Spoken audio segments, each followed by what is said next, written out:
안녕하세요. 저는 아직은 미혼인, 그러나 결혼식 준비까진 갔다가 파혼하고 다시 솔로가 된 여자입니다. 말 그대로 결혼을 약속한 예비 신랑이 있었는데 결혼식이 제대로 엎어졌다는 뜻입니다. 예비 신랑은 무엇보다 순수한 농촌 총각이었거든요. 대체 순수함으로 위장하여 다가오는 사람은 어떻게 구분을 하면 좋을까요? 이번 계기로 인해서 제가 사람을 믿는 게 참 두려워졌습니다. 이걸 하늘이 도왔다고 하는 게 맞는데도 여전히 마음 불편하네요. 제게 어떤 사연이 있었는지 한번 들어봐 주세요. 저는 농촌 일을 하다 올라온 순수 총각과 결혼식도 아닌 상견례를 앞뒀다가 파토가 나버렸는데요. 제가 30대 초반까지 연애를 못 해봤거든요. 그 이유가 집에 있는 걸 좋아하기도 했고, 재택근무를 하는 탓에 더 집에만 있게 된 것도 있었고, 말 그대로 집순이의 정석이었기 때문입니다. 주위에서 친구들이 연애 좀 하라고 하지만 전 30대를 넘긴 당시에도 연애보단 집에서 몸 편하게 쉬는 게 더 좋았던 사람이었어요. 연애를 해보지 않아서 연애가 좋은지 모른다는 친구도 있었는데 그 말도 일리가 있어서 친구들이 주선해주는 소개팅을 몇 번 나가보았으나 결국 어색함과 불편함을 이기지 못하고 또다시 집순이가 되길 반복한 삶을 살았어요. 이성 간의 교제가 말처럼 재밌지는 않구나. 그런 확신만 얻는 시간들이었습니다.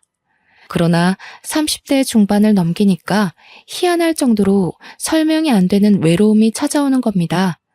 30대 초반까지만 해도 외로움을 이길 만큼 저만의 시간이 중요했는데 나이가 들수록 제 시간을 가져도 채워지지 않는 무언가가 있더라고요. 이게 바로 외로움의 증가인가 싶은 생각이 들어서 저도 사람들이랑 어울려 놀아야 하나 고민하게 되었어요. 그래서 친구들의 추천으로 동호회를 가입해 봤는데요. 제가 찾은 동호회는 다름 아닌 모여서 책을 읽는 모임이었습니다. 한 달에 5만 원씩 회비가 있었는데 그걸로 동호회 사람들끼리 맛있는 것도 먹고 산책도 가고 평안한 시간을 보내는 그런 취미 활동이었죠. 역시나 살짝 귀찮은 부분이 있었지만 그래도 이전처럼 외로움은 덜어진 듯해서 꾸준히 다녔습니다. 거기서 만난 총각 하나가 있는데 그 남자가 바로 저와 결혼까지 갈 뻔했던 예비 신랑이었어요. 동호회 하다 보면 사람들이랑 친해지고 책 감상에 대한 의견을 나누면서 서로의 성향에 대해 알아가고 하는데 그렇게 친해진 예비 신랑과 의외로 대화를 많이 할 기회가 있었습니다. 예비 신랑은 저처럼 집에 있는 걸 좋아하고 시끄러운 장소나 사람 많은 곳을 꺼린다고 하더라고요. 공감대 때문인지 저는 오랜만에 마음을 놓고 얘기를 터놓을 수 있는 친구를 만난 것처럼 신이 나서 대화에 적극적인 태도를 취했습니다. 공통점이 많다는 이유만으로 오랜 친구와는 또 다른 편안함이 생기더군요. 게다가 예비 신랑 나이도 저보다 1살밖에 많지 않아서 더 친구같이 느껴졌어요. 예비 신랑 얘기를 들어보니 예비 신랑은 농촌에서 쭉 지내왔는데 과거에 서울에 간 친구가 자신을 서울로 초대해서 몇 번 데리고 놀아줬다고 해요. 그전까지는 서울이라 하면 마냥 시끄럽고 어지럽다는 편견 때문에 발길을 안 했었는데 친구 덕분에 그런 고정관념을 떨쳐냈다고 하는 거 있죠. 그러면서 서울에 관심을 갖게 되었고 자기 또래들이 어울려서 이것저것 겪는 문화생활들이 점차 궁금해졌대요. 그래서 이 동호회도 관심 가지고 찾다 보니까 호기심이 생겨서 들게 되었다고 합니다. 그럼 어떤 일 하고 계세요? 여태 농촌에 계셨으면 농사일 하셨던 거예요? 모임을 매번 참석하시는 것 같던데 하시는 일에 무리 안 가나 싶어서요. 아, 예. 제가 부모님이랑 같이 일구는 논이 작게 있는데 유통업체가 많아서 돈 걱정은 크게 안 하고 살아요. 제가 서울 구경 좀 하고 오겠다니까 부모님께서 흔쾌히 허락해 주시더라고요. 제가 농촌에 대해선 전혀 모르거든요. TV에서 드라마나 다큐로 본 게 달아서. 어쩐지 여유가 있어 보이셨어요. 다 뒷받침해주는 힘이 있어서 그랬던 거구나. 예비신랑은 제 감탄에 쑥스러워하더니 오히려 자기는 불효자식이라고 하는 겁니다. 이유를 물어봤더니 어릴 때부터 지금까지 논리를 부모님과 자기 셋이서 일구고 있다며 다른 자식들은 자기 나이에 진작 부모님 용돈 드리면서 쉬게 해줄 텐데 그러지 못해 미안한 사정이라고 하는 거 있죠. 그 마음 자체가 이미 효심 깊은 자식이라고 느껴져 저도 모르게 예비 신랑의 자책에 잔소리를 얹고 말았습니다. 요즘 원수 같은 자식이 얼마나 많은데 그런 소리를 하세요. 요즘이야말로 기용 씨만큼 부모 생각하는 자식 드물어요. 저만 해도 부모님한테 안부 연락 못한 지 한 달이나 됐는걸요. 예비 신랑이 서슴없이 자기 가정사를 얘기해 주니까 저도 자연스레 가정사를 얘기하게 되었는데요. 저희 집 부모님은 아빠가 애국심이 깊어서 군장교로 일하신 분이세요. 지금은 정년퇴직하여 연금을 받고 노후를 즐기고 있는데 건물 하나를 매입해서 거기서 세를 받으며 소소한 용돈벌이를 하고 있다고 말해주었습니다. 그랬더니 예비 신랑이 저더러 건물주 딸이냐고 제가 감탄해줬던 것처럼 똑같이 놀려서 한참 히덕거리며 웃었던 기억이 납니다. 그 정도로 단기간에 친해진 거였죠. 그렇게 깊어진 인연은 어느새 연인으로 발전하게 되었고 예비 신랑은 저와 연애를 하면서도 늘 연애 초반처럼 쑥스러움이 많았습니다. 주로 먼저 리드를 하는 사람이 저였을 정도였어요. 예비 신랑이 내외를 한다기보단 저에 대한 배려가 너무 커서 손 한 번 잡는데도 굉장한 용기를 갖고서 물어보더라고요. 한 번은 데이트를 하다가 집까지 데려다준 예비 신랑이 작별 인사를 고했는데도 어물쩡거리며 발걸음을 돌리지 않는 겁니다. 얼마나 꾸물거렸으면 되레 제가 예비 신랑이 원하는 의미를 눈치채버렸지 뭡니까? 기용 씨, 나 같은 여자 아니면 연애 어떻게 하려고 했대요? 이래서 결혼은 할 수 있으려나 모르겠네. 그냥 남자답게 한 번 안아달라고 해요. 미안해요. 제가 좀 쑥맥이라서 혹시라도 애정 씨한테 피해될까봐. 그럼 한 번만 안아봐도 될까요? 예비 신랑은 제게 취향이란 것이 있는 줄도 몰랐는데 깨닫게 해준 남자입니다. 연애를 한 달 지속했을 때쯤 친구들에게 연락으로만 연애 사실을 알렸었는데요. 친구들이 드디어 연애하냐고, 소개해달라고, 어떤 남자냐고 숨 쉴 틈 없이 질문 세례를 너무 쏟아서 당시 정신이 없었어요. 너무나 순박한 남자라고 했더니 친구들이 저보고 남자가 잡혀 살겠다고 놀리기도 했습니다. 제가 집순이 생활에 연애를 못 해봐서 그렇지 맹탕인 성격은 아니었거든요. 한 번씩은 친구들이 무심하다, 까탈스럽다, 남자들이 그런 털털한 여자친구로 밖에 생각 안 한다. 이런 잔소리를 꽤 하곤 했으니 제가 어떤 타입의 여성인지는 감이 오시죠? 제가 봐도 친구들이 저 순박한 예비 신랑을 내가 잡아먹는 건 아닌가 놀릴만도 하더라고요. 친구들과 예비 신랑은 시간이 안 맞아서 직접 얼굴 보고 인사시키지는 못했으나 차라리 전 잘 됐다고 봅니다. 제 친구들 또한 성화가 얌전한 타입은 아니기에 아마 예비 신랑이 제 친구들을 마주했다면 기가 다 빨렸을지도 모를 일이었으니까요. 그런데도 제 예비 신랑은 자기 일정 때문에 친구들 못 만나줘서 미안하다고 제 친구들한테 자기 이웃이하는 과수원에서 사과를 인당 한 박스씩 보내준 거 아니겠어요? 야, 네 애인 장난 아니야. 그 남자 꼭 잡아. 연애 안 하더니 그렇게 좋은 남자 만나려고 네가 여태 솔로였나 보다. 너 진짜 잘해라. 그런 남자 놓치는 것도 죄야. 부러운 기집애. 나는 남자 수십 명을 만나도 그런 벤츠는 안 오던데. 무슨 복을 타고났으면 이렇게 잘난 남자가 우리 애정이한테 붙었대? 거기 독서 모임 어디야? 나도 좀 가자. 친구들이 저를 공격하면서 예비 신랑을 치켜 세워주는데 이게 그렇게 기분 좋은 일인지 몰랐네요. 예비 신랑한테 뭘 그렇게까지 했냐고 한 소리 하긴 했지만 고마운 건 사실이었기에 저는 정말 이 남자를 놓치면 안 되겠다고 마음먹었습니다. 그 뒤로 저는 더 예비 신랑에게 적극적으로 진심을 드러냈죠. 그렇게 깊어진 사이는 나날이 더 발전하여 끝내 양가 어른께 인사를 올릴 약속까지 잡게 되었습니다. 연애를 한 지 반개월 만에 결정된 일이었죠. 저는 예비 신랑 덕분에 농촌이란 곳에 난생 처음 구경을 갈 수 있었는데 제 눈에 들어오는 모든 전경이 마치 옛날 드라마인 전원일기를 보는 듯한 하더라고요. 드라마 속을 걷고 있는 기분이 들어 즐거웠고 또 농촌이 주는 잔잔하고 편안한 분위기는 제 감정을 들뜨게 만들기 충분했습니다. 그리고 예비 신랑이 자기가 일하는 곳이라며 보여준 돈은 정말 제가 살면서 볼 수나 있을까 싶을 만큼 큰 땅이었어요. 기용 씨, 이건 그냥 작은 땅이 아니잖아요.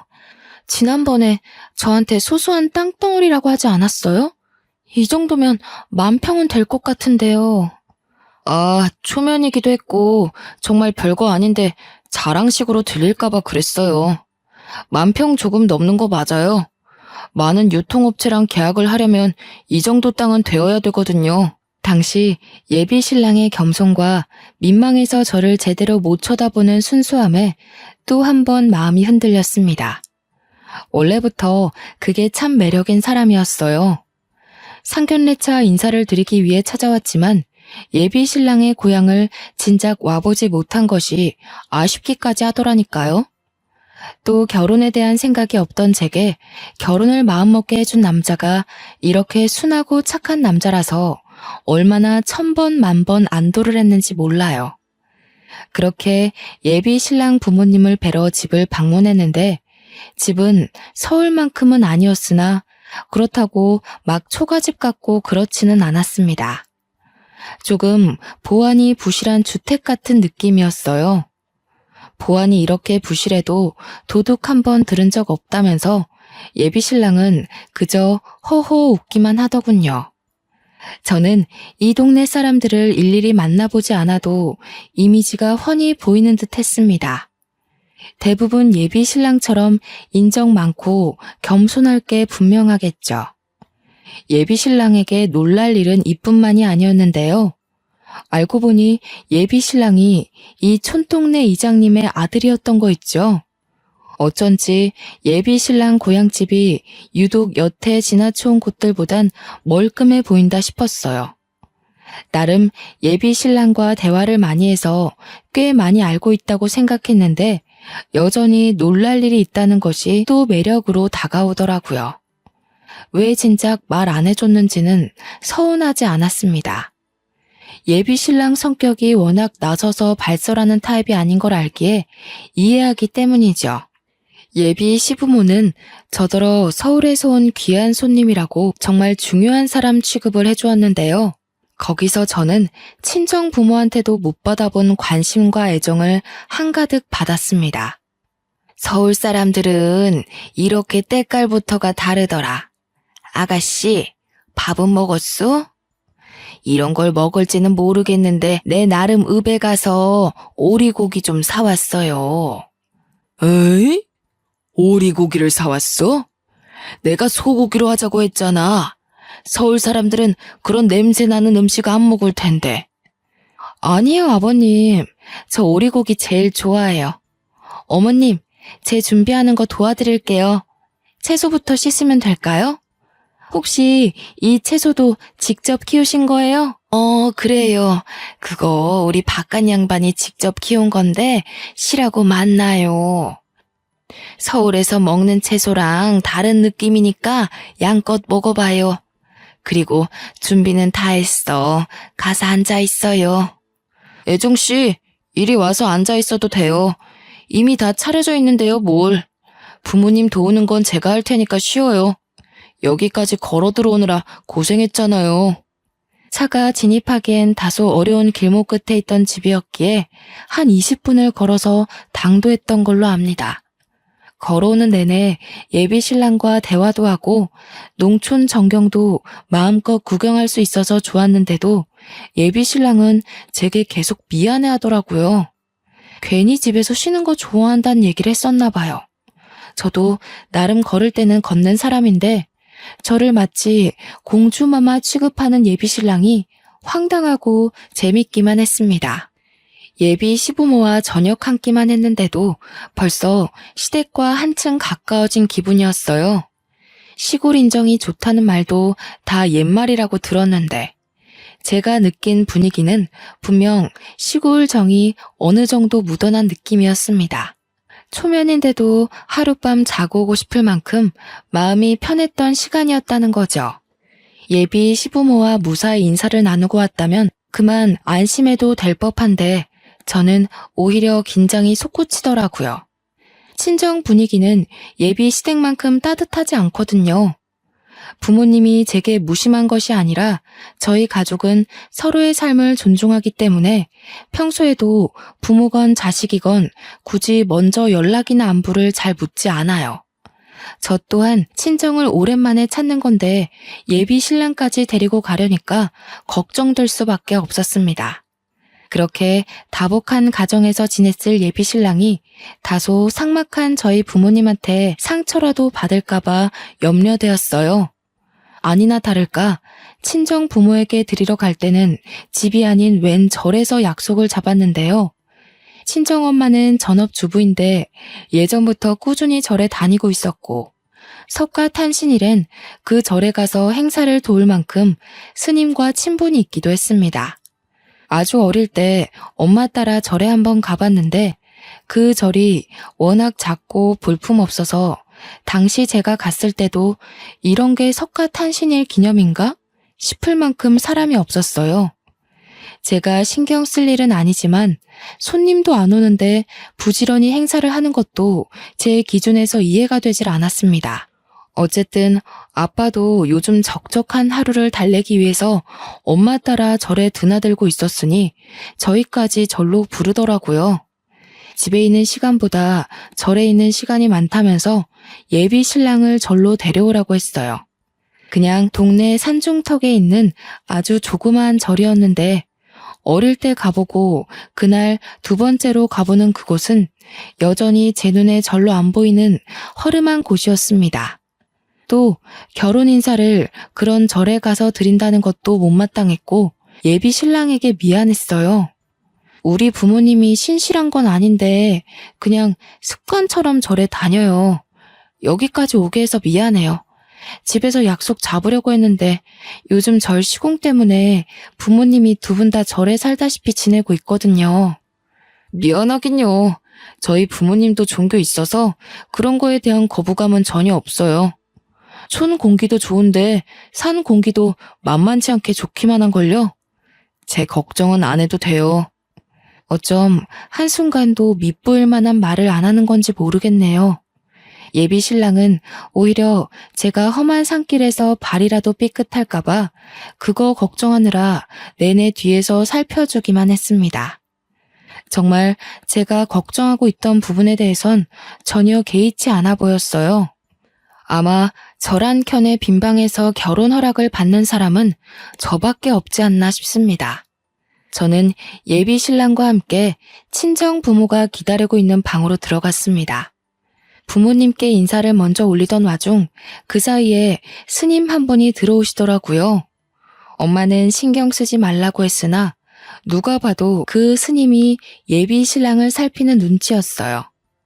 눈치 없는 제가 느꼈을 정도면 예비 신랑 또한 알아차렸을 텐데 이건 환대를 하는 분위기가 아니잖아요. 저도 기분 상하는데 예비 신랑은 오죽했을까 싶더군요. 딸애한테 독서 모임에서 만났다는 말은 들었어요. 나이가 꽤 되는 것 같은데 아직 결혼을 안 하고 있었던 이유가 있을까요? 실례되는 질문이려나? 실례는요. 단지 부모님 모시고 일만 하느라 결혼 정년기를 모르고 넘겼던 것도 있고 또 애정씨 만나기 전에는 딱히 결혼에 관심이 없었습니다. 부모님께서 한 번씩 선자리를 알아봐 주기도 했는데 억지스러운 만남 때문인지 마음이 잘 안 가더라고요. 그럼 현재도 논일을 하고 있는 겁니까? 구체적으로 어떤 일을 어떻게 하는지 듣고 싶네요. 적어도 제 딸애가 어떤 일하는 사람한테 시집을 가는지는 알고 있어야 된다고 보거든요. 좀 무례하더라도 이해해줘요. 그럼요. 요즘 결혼해서 딸 시집 보내는 것만큼 제대로 알아봐야 되는 게 없잖아요. 저는 20년간 부모님과 같이 벼농사 하면서 농수산식품 업체에 유통을 하는 일을 하고 있습니다. 현재 협업 중인 소비처는 6군데 정도 되고요. 애정 씨와 결혼만 허락해 주신다면 집이랑 혼수는 전혀 걱정할 필요 없다고 말씀드리고 싶어요. 워낙 감정 표현에 서툰 사람이라서 친정 부모의 압박 눈빛에 주눅이 들 거라고 생각했는데 예비 신랑은 생각 외로 부모님께 자기 의사를 잘 전달하더라고요. 제가 알던 모습과 다르게 이런 강단 있는 면모를 또 처음 봤던지라 그날 예비 신랑을 향한 제 마음이 더 커졌을 겁니다. 친정 부모의 의중이 어떤지 저 또한 제대로 묻지 못해서 잘 모르지만 우선 예비 신랑과 작별 인사를 하는 얼굴은 그리 어둡지 않았어요. 그러나 평소에 표정을 확연하게 드러내는 분들이 아니거든요. 그래서 저 얼굴이 예의상인지 진심인지 확신하기는 쉽지 않았습니다. 친정 부모와 인사를 끝마치고 산을 내려와서 저는 예비 신랑한테 사과를 했어요. 스님이 저희 나갈 때까지 지켜보고 있었던 것도 친정 부모의 압박 신문도 그냥 그곳에서 느꼈던 모든 분위기에 대해 용서를 구했어요. 괜찮다니까 그러네요. 딸이 좋은 남자한테 시집 가길 바라는 마음에 그런 거잖아요. 만약 제 딸이 시집을 간다고 남자를 데려왔다면 저 또한 애정씨 부모님처럼 똑같이 그랬을 거예요. 그게 딸 가진 부모 마음 아니겠어요? 예비 신랑이 매번 괜찮다고 해주고 단지 저라는 이유만으로 모든 걸 포용하려고 해서 고맙지만 한편으로는 솔직하게 서운한 걸 얘기해주길 바랄 때도 있습니다. 분명 마음 한켠에서 속상한 것이 있을 텐데도 그마저 그냥 합리화하려는 것 같아 제가 다 걱정이 되더라고요. 저한테는 밝히지 않지만 분명 속상했을 예비 신랑을 위해서 제가 할 수 있는 일은 친정 부모님의 솔직한 인정밖에 없다고 생각했습니다. 그래서 그날 이후 부모님께 온 연락을 통해서 저는 예비 신랑의 장점을 더 어필하려 했어요. 그런데 말입니다. 엄마가 먼저 예비 신랑 평판에 대해 선수를 쳐버리지 뭡니까? 스님이 조상부터 대대로 관상 공부를 해오셨던 분이야. 아무래도 그 남자랑 그만 갈라서는 게 좋겠구나. 스님 말로는 그 남자 인상이 사기꾼 상이래. 뭐? 엄마 아빠 생각해서 한우까지 사들고 간 사람한테 너무한 거 아니야? 그 스님이 뭘 한다고 기웅 씨를 함부로 판단해. 기웅 씨 그 스님보다 내가 더 잘 알아. 관상 그런 거 다 미신인 거 몰라? 들어서 나쁠 거 있어? 그 총각 관상이 그렇다는데 어쩌겠어. 시간 두고 차차 정리해라. 안 좋다는 걸 굳이 끼고 살 필요는 없잖아. 너희 아빠랑 이미 말 끝난 일이니까 결혼은 없던 걸로 하는 게 좋겠다. 싫어.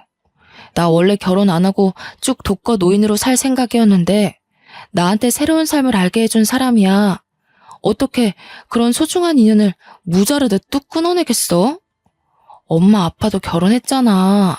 나도 결혼해서 애 낳고 잘 살 거야. 누가 결혼하지 말라니? 그 총각이랑은 안 된다고. 다른 총각 찾아서 결혼해. 정 안 되겠으면 엄마가 스님 통해서 남자 하나 알아봐 줄게. 엄마, 그놈의 미신 좀 그만 믿으라고 했지. 엄마가 마음 기댈 때 필요해서 자꾸 쓸데없는 것에 눈 돌리는 거 알겠는데 나한테까지 이상한 미신 강요하지 마. 고작 그런 걸로 내 결혼 반대할 거면 차라리 우리끼리 시고 올릴게. 그날은 사춘기 이후 엄마랑 처음으로 다툰 날이었습니다. 엄마한테 상처 주는 말을 좀 많이 했던 것 같아요. 그 순간 내가 선택한 남자가 거절당했다는 서운함과 더불어서 예비 신랑과 예비 시부모에게 받은 친절에 대한 미안함 때문에 욱해서 엄마한테 나쁘게 말해버렸네요. 현재는 제 인생의 손꼽을 정도로 후회가 되는 날이기도 합니다. 다 제 성견 지명이 부족했던 탓이겠죠. 한동안 친정 부모한테서 문자 몇 번 왔는데 오는 연락들이 전부 그놈의 관상 타령이었습니다. 예비 신랑 만나지 말라는 연락만 계속 오더라고요. 부모님한테 문자를 이렇게 많이 받아보는 것도 학생 때 이후로 처음이었습니다. 엄마한테 막말한 건 미안했지만 그래도 끝까지 딸 마음은 고려하지 않는 부모님이 미웠어요. 자식 이기는 부모 없다는데 우리 부모님은 제가 절대 결혼 못하도록 혈안이 돼서 지켜봤습니다. 엄마가 특히 미신을 잘 믿는 사람인데요.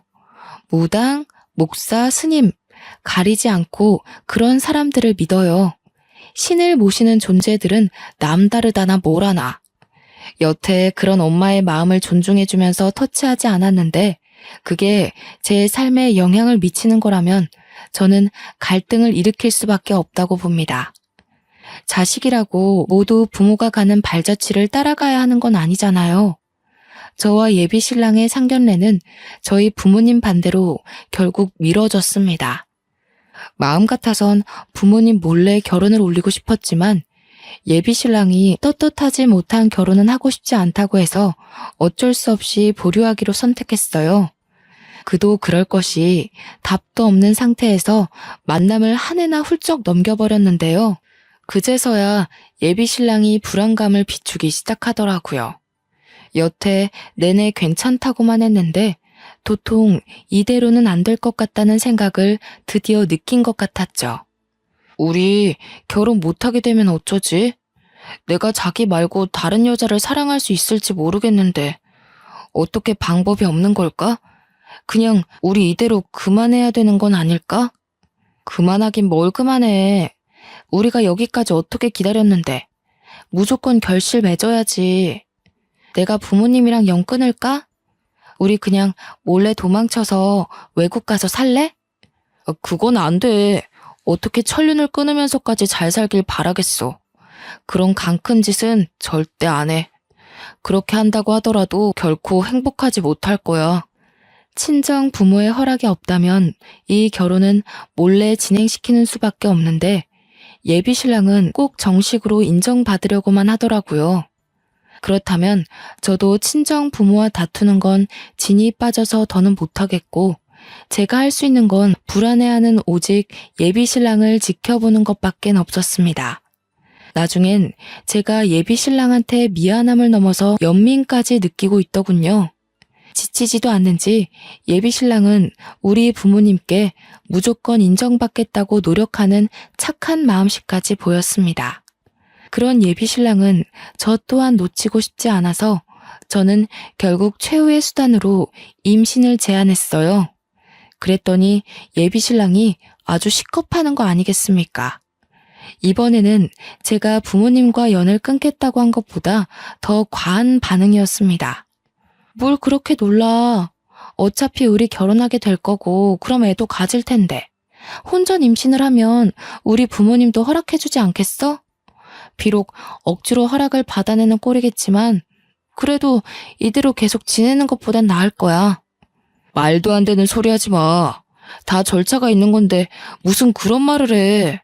그리고 나 혼전 순결이라고 했잖아. 애 생기면 두 분이 더 가만 안 있을 거야. 예비 신랑은 저와의 결혼은 재촉하면서도 도리가 아닌 방법은 절대 가려고 하지 않았습니다.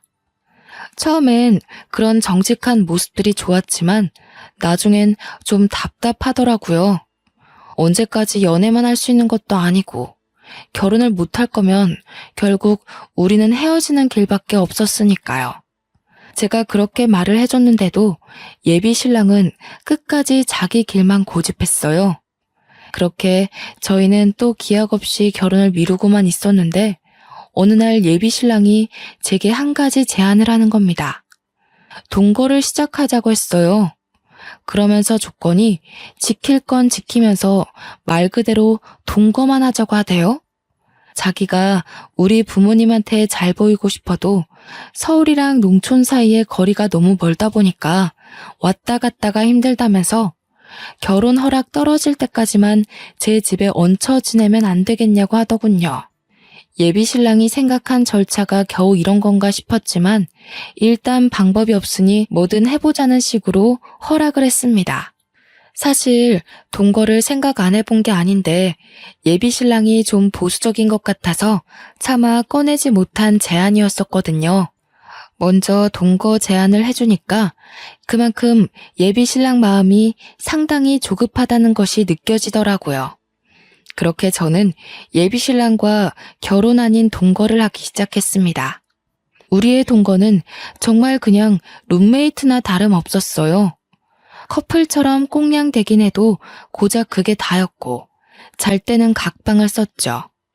제 집이 부모님이 매매해준 자가인데다가 혼자 살기엔 집이 좀 큰 편이었는데요. 그래서 사람 하나 더 있다고 문제될 건 없었지만 어째서 더 외롭게 느껴지는지 모르겠더군요. 어쨌든 동거를 시작한 뒤로 예비 신랑은 그렇게 우리 부모님을 몇 번이나 뵈러 갔다가 쫓겨나기를 반복했습니다. 예비 신랑이 받는 상처를 눈뜨고 지켜보는 저도 괴로워서 그만하라고 했더니 예비 신랑은 꿋꿋하게 그럴 수 없다면서 필요 이상의 끈질긴 모습을 보였어요. 해볼 만큼 해보고 포기해야 나중에 후회가 없지. 나도 마지막 지푸라기 잡는 심정으로 자존심 다 포기하고 애쓰는 거야. 그만큼 자기를 원하니까. 나랑 자기를 위해서면 이 정도는 아무것도 아니야. 예비 신랑마저 고집이 굳건하다 보니까 이젠 제 입장만 참 난처하더라고요. 친정 부모도 설득 못해 예비 신랑도 못 말려. 어쩌다 이런 기막힌 상황까지 와버렸는지 이 모습을 지켜만 봐야 하는 하루하루가 스트레스였습니다. 그런데 이때 끝까지 막아내지 못한 분화구가 결국 빵 터지고 마는 사고가 일어났습니다. 저는 만화가라서 집에서 발주받아 보내주는 일을 하는데요. 한날 제가 새벽 늦게까지 일하다가 오후까지 잠을 잔 적이 있었습니다. 아무리 바빠도 예비 신랑과 아침을 먹기 위해서 눈을 뜨곤 했는데 그날따라 스트레스 때문인지 피로함이 배로 덮쳐오더라고요. 예비 신랑이 그걸 알고 일부러 저를 깨우지 않았나 봅니다. 해가 다져서 일어나 거실로 나갔더니 잠깐 외출한다는 쪽지만 남겨져 있더군요. 시간이 많이 늦었는데 또 혼자서 부모님을 만나러 간 것 같아 부모님한테 전화를 걸어봤습니다. 무슨 소리야? 안 왔는데? 넌 전화해서 한다는 소리가 그 총각 얘기밖에 없니? 이참에 말 좀 전하자. 우린 너희 둘 결혼 허락할 생각 없으니까 제발 좀 그만 오라고 해. 듣자 하니 부모님은 예비 신랑의 행방을 전혀 모르는 눈치였어요. 예비 신랑한테 연락했는데도 연락이 안 돼요. 친정 부모를 찾아간 게 아니라면 도대체 아침부터 해가 진 시간까지 어디서 뭐 하는 거지? 궁금하더라고요. 계속 기다렸지만 예비 신랑은 다음날 아침이 될 때까지 결국 집에 들어오지 않았습니다. 애초에 짐을 들고 오지 않았기 때문에 예비 신랑이 사용하던 방은 한결같이 깨끗했는데요. 방을 살피다가 그냥 나가려는 그때 문득 침대 밑에 뭐가 비죽 나와 있는 것이 눈에 들었어요. 꺼내봤더니 다른 게 아니라 바로 제 통장인 겁니다. 그 통장은 제가 지난해에 다 쓰고 수납장 한 구석에 처박아뒀던 거예요. 대체 이게 왜 예비 신랑의 방에 있는 걸까요? 그때 왜 그런 촉이 들었는지 모르겠지만 저는 당장 통장을 모아놓은 수납장으로 갔습니다. 그것을 열었는데 역시 여자의 촉은 무시 못한다고 통장이랑 도장이 싹 사라지고 없는 거 아니겠습니까? 보고도 순간 내가 무슨 일을 당한 건지 몰랐어요. 발밑부터 차차 올라오는 불안감을 억누르며 침착하게 다시 예비 신랑한테 전화했습니다. 그러나 이젠 전화가 꺼져 있기까지 하네요. 그때까지도 제게 일말의 신뢰가 남아 있었는데요. 나중에 보니까 예비 신랑이 손댄 게 통장뿐만이 아닌 거 있죠. 부모님이 선물해준 명품 시계며 액세서리 등 비싼 것만 싹 사라졌더라고요. 명품도 명품이지만 저는 우선 없어진 통장 때문에 아침부터 은행을 찾아 계좌를 조회해봤습니다. 아, 은행원으로부터 하나같이 전부 빈 통장이라는 말만 들었지 뭡니까? 그때서야 저는 머릿속이 탈탈 털리고 말았죠. 말 그래도 온전한 이성을 붙들고 있을 수가 없었어요. 도둑을 맞았잖아요. 다른 사람도 아니고 사랑하는 사람한테 발등을 찍혔잖아요. 가족보다 더 많이, 더 깊게 마음을 나눴던 사람입니다. 그런데 어떻게 하루아침에 이런 식으로 뒤통수를 칠 수가 있죠? 대체 왜요? 전날까지만 해도 저한테 조국을 손수해주던 남자였어요. 이게 앞뒤 어울리는 상황인가요? 그 당시 다리가 후들거려서 제대로 지탱하기 힘들 정도로 혼란스러웠지만 일단 예비 신랑을 당장 경찰에 신고하고 농촌으로 향했습니다. 예비 신랑은 농촌 사람이기 때문에 서울에 저 말고 연고가 따로 없거든요. 예전에 서울 소개해줬다는 친구도 오래돼서 연락 끊은 지가 꽤 됐다고 했고 농촌에서 세월을 다 보냈다 보니까 있던 친구들이 자연스레 멀어졌다고 했어요. 그러니 급하게 갈 곳이라곤 당연히 고향밖에 없지 않겠습니까? 대중교통을 타고 가는 내내 대체 왜 나랑 결혼할 사람이 이런 도둑질을? 그 생각에 한참을 멍 때렸습니다. 농촌에 도착하고 예비 시부모 댁을 찾았는데 저를 반겨줬던 그 얼굴들은 온데간데 없고 굉장히 당황들 하더라고요. 어머님, 아버님, 갑자기 찾아와서 죄송한데요. 혹시 기웅 오빠 여기 안 왔나요? 어제 갑자기 제 돈 들고 사라졌는데 오늘까지 연락이 안 돼서요. 양해를 구하고 사정까지 대충 말하며 물었는데도 예비 시부모는 더 당황하기만 할 뿐 자기들은 모른다는 말만 고집하는 거 있죠. 근데 그 모습이 누가 봐도 티가 날 정도로 우왕좌왕하는 태도였습니다.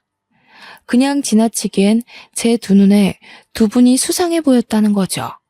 분명 예비 신랑이 어디 있는지 아는 것 같은 표정이었어요. 여기까지 오는 내내 예민해졌던 저는 결국 화를 냈고 경찰 불렀는데 자꾸 예비 신랑 일 숨긴다면 시부모도 신고할 거라고 했더니 그제서야 식겁하며 입을 여는 거 아니겠습니까? 아유, 우리는 정말 모르는 일이에요. 그냥 그 총각이 부탁 들어주면 돈 준다길래 아가씨 하나 올 거니까 부모인 척만 해주면 된다고 해서 그렇게만 했을 뿐입니다. 그 총각에 대해선 정말 아무것도 몰라요. 미안해요, 아가씨. 신고만 하지 말아요. 이건 또 무슨 날벼락 같은 말인지요. 제가 더 감당해야 할 문제가 있었나 봐요. 지금 예비 신랑이 여기 이장님 아들이 아니라고 하지 않습니까? 게다가 여기 이장님도 예비 신랑을 겨우 2번 본 사이라고 하는 겁니다. 처음에 예비 신랑이 와서 황당한 부탁을 했을 때 이거 사기 아니냐고, 나중에 우리한테 문제 생기는 거 아니냐고 이장님이 불안해서 물었는데도 예비 신랑은 어디 떠벌리면 가만 안 두겠다고 위협을 했다고 합니다. 그러니까 이 사람들은 저의 예비 시부모가 아니었던 거예요. 생판 관련 없는 사람이었다고요.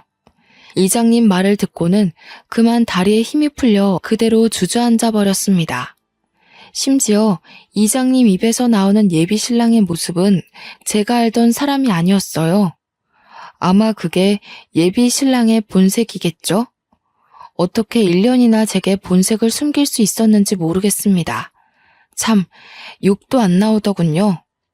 역시 경찰 인력은 남다르다고 그놈을 잡았다는 연락을 24시간도 안 돼서 받았습니다. 다시 서울로 간 저는 그곳에서 수갑을 차고 있는 예비 신랑을 마주했어요. 예비 신랑이 짜증 가득 난 얼굴로 저를 본체 만체 하더라고요. 그곳에 저는 당장 쫓아가 들고 있던 지갑으로 예비 신랑의 머리통을 후려쳤습니다. 뭐? 농촌? 벼농사? 어떻게 그런 말도 안 되는 사기를 칠 수가 있어? 자기 지금 내 재산 도둑질한 거야? 내 돈 훔치려고 나 만난 거였어? 대체 갑자기 왜 이런 짓을 해? 그러니까 네가 결혼을 빨리 해줬으면 이혼으로 깔끔하게 마무리됐을 거 아니야. 옷 같은 부모님 설득 못해서 그 쉬운 일 하나 진행 못 시키냐? 무슨 딸 자식이 자기 부모도 못 이겨서 찌그러져 있기만 해. 뭐라고? 그 말은 지금 날 이용하려고 만났다는 거니? 어떻게 나한테 이럴 수가 있어? 내가 자기를 얼마나 믿었는데, 엄마 아빠랑 싸우면서까지 자기 편만 들었는데 어떻게 이래? 네가 이런 짓을 저지르고도 사람이야? 아, 짜증나. 거의 다 왔는데 너처럼 질긴 여자는 처음이다. 무슨 결혼 문제를 1년씩이나 끌고 가는지. 나도 더는 못 참겠어서 너네 부모 재산 포기하고 네 재산만 건드린 거야. 네 친구들이랑 네 부모한테 선물만 퍼줬지 내가 받은 게 뭔데? 나도 피해자라고. 이런 버러지 같은 놈을 봤나. 너 내가 무슨 수를 써서라도 콩밥 먹일 거야. 나를 1년이나 속였다고? 내가 받은 상심 그대로 다 갚아줄 테니까 각오해. 어처구니 없는 논리를 당연한 듯 짓거리는 예비신랑에 충격이 잇따랐습니다. 그동안은 몰랐던 처음 보는 모습이었으니 쉽게 마음 정리가 되지 못했죠. 예비신랑은 원래 목적이 친정 부모 재력이었고 그 다음이 내 돈, 예물, 그리고 재산 분할이었다고 하더군요. 나중에 경찰이 더 알아보니까 결혼을 하게 되면 저한테 몰래 상간남을 붙여 소송한 뒤 그 돈까지 받아먹을 계획도 했다고 합니다. 자기도 길게 들인 시간에 비해 얻은 것이 하나도 없어서 홧김에 직접 진술했대요. 당연히 제가 뒤이어 신고했던 농촌 이장님도 조사 차원에서 경찰서를 방문했습니다. 예비신랑과 서로 마주치고는 농촌 이장님이 예비신랑을 막 나무라는데 예비신랑이 이장님한테 찍소리도 못하게 위협을 주더라고요. 경찰이 아니었다면 한 대 칠 개새도 있었던 것 같아요. 결국 예비신랑이 제게 말했던 것들 중 진짜는 하나도 없었던 겁니다. 연이어 닥치는 충격에 저는 결국 울음을 터뜨리고 말았는데요. 예비신랑은 그 와중에도 자기가 훔친 것들을 내놓기 싫어서 숨기느라 경찰이랑 실랑이를 벌이고 있었습니다. 소식을 들은 친정 부모가 경찰서에 있는데 부모님은 제 탓을 하지 않고 예비신랑만 욕을 하면서 고소할 거라고 맞대응했고요. 이제 보니 예비신랑이 애 안 갖겠다고 한 것도 부모랑 영 끊지 말라고 말한 것도 전부 자기 발목 잡힐 일 만들기 싫어서였고 부모님 재력을 포기 못해서였던 거죠. 생각할수록 열이 받쳐서 저는 그대로 신고 있던 운동화를 벗어 예비신랑 등짝을 패기 시작했습니다. 예비신랑은 묶여있어서 처맞기만 했는데 형사들도 저를 설렁설렁 대충 말리기만 할 뿐 죄질 나쁜 예비신랑이 실컷 맞도록 내버려두는 수준이었어요. 그 와중에 더 놀라웠던 건 예비신랑이 결혼 이후로 접근해서 돈을 뜯어낸 게 한두 사례가 아니라는 거 있죠. 그 기록을 찾은 형사말로는 남편이 6년 전 사기죄로 수배 중인 사람이라고도 했어요. 저는 결혼하기 전에 이 사실을 알게 되어 빨간 줄은 모면했지만 몇몇 여성은 이미 재산을 뜯기기도 했다네요. 그렇게 예비신랑은 바로 구속이 되었고 저는 그놈에게 빼앗길 뻔한 재산을 모두 돌려받았습니다. 예비신랑은 죄질이 워낙 폐악해서 아마 몇 년은 징역살이를 하고 나올 듯해요. 당시에는 모든 걸 잃은 기분이었지만 지나고 보니 제 결혼을 말려준 부모님께 너무 감사한 거 아니겠습니까? 저는 진심으로 고개 숙여 사죄했습니다. 내가 어리석은 탓이야. 바보같이 나이를 40 가까이나 먹어놓고 애 같은 실수나 저질렀어. 미안해 엄마 아빠. 버릇없이 군 거 정말 미안해요. 미안할 거 없어. 우리가 너한테 좀 더 지혜롭게 대처하는 방법을 알려주지 못한 탓도 있지. 자식 잘못이 곧 부모 잘못인걸. 그리고 엄마도 스님 아니었으면 그 총각 좋게 봤을 거야. 솔직히 태도나 인상은 나쁘지 않았거든. 우린 한 거 없어. 다 스님께서 앞 내다보는 능력이 좋으셨던 거지. 듣고 보니 스님의 덕도 있더라고요. 그래서 저는 스님께도 인사를 드리기 위해 부모님과 나란히 절을 찾았습니다. 올 때마다 불쾌했던 이곳이 처음으로 제 걸음을 편하게 만들어주더군요. 친정 부모가 먼저 자식 인생 구제해준 스님께 감사하여 보답을 해주고자 했는데 스님이 당연하게 한사코 거절을 했습니다. 저희 정말 큰일 날 뻔했어요. 다른 것도 아니고 제 딸 인생에 큰 은혜를 주신 분인데 저희가 어떻게 모른 척 받기만 하겠습니까? 제가 생각을 해봤는데 이 조그마한 절을 확장하면 어떨까 싶어요. 공간이 넓어지면 스님 생활도 편리해질 거고 저희도 공양하는 데에 좀 더 신경을 기울일 수 있을 것 같은데요. 스님은 다 허물어져 가는 절에서 홀로 계셨는데요. 아빠의 제안을 더는 거절하지 못해서 결국 수긍을 했습니다. 현재는 지역 사람들이 와서 공양을 하고 가는 대표 절로 자리매김해가는 중이에요. 그 덕을 스님은 잊지 않고 저희 부모님한테 또 베풀어주는 거 아니겠습니까? 어른들이 나누는 배려의 무한 굴레 속에서 저 또한 많은 걸 깨우쳤고 종종 절에 가서 만화를 그리다가 내려오기도 합니다. 그 장소가 그렇게 일 능력이 팍팍 오를 수가 없어요. 그 덕분에 최근 자주 절을 들락날락거렸는데요.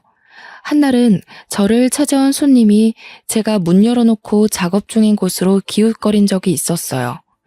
그 남자가 제게 뜻밖의 관심을 보여주더라고요. 저는 과거에 전 남친한테 당한 게 있어서 더 이상 남자와의 미래는 생각지 않고 있었습니다. 그래서 외면하려고 했는데 알고 보니 그 남자가 스님의 조카라고 하는 거 아닙니까? 스님이 제가 본 뒤 결혼해서 잘 살 상이라면서 일부러 조카를 불렀다고 하는데 마음적으로 여유가 있으면 만나보라고 하는 거 있죠? 스님의 제안이니 대차게 거절하기도 좀 그래서 현재는 억지스럽지 않을 만큼 쉬엄쉬엄 서로 알아가는 중에 있습니다. 적어도 한 1, 2년은 섣부르지 않게 제대로 알아볼 생각이에요. 그래도 살면서 사기는 안 당하고 살 거라고 생각했는데 성격이 까탈스러우면 뭐합니까? 결국 콩깍지가 씌어지면 멍청이처럼 아무것도 못 보는데 말이죠. 저의 덜 떨어지는 성견지명 때문에 하마터면 제 부모님한테도 어마한 피해를 줄 뻔했잖아요. 지금도 충분히 부모님께 죄송한데 이보다 더한 잘못을 저질렀다면 어땠을까? 정말 상상만 해도 끔찍한 현실이었을 겁니다. 이래서 이성을 지배하는 감정의 움직임이 참 무서운 법이라고 하나 봐요. 앞으로는 사람 만나는 데서 정말 신중을 기울여야겠습니다. 누가 정답 좀 옆에서 알려주면 좋겠네요. 다들 저보다 현명하게 대인관계를 관리하실 거라고 봅니다. 부디 삶에서 사람에게 뒤통수 맞는 일은 없기를 간곡하게 기원하겠습니다. 지금까지 제 글 감상해 주셔서 감사합니다. 좋은 하루 되세요.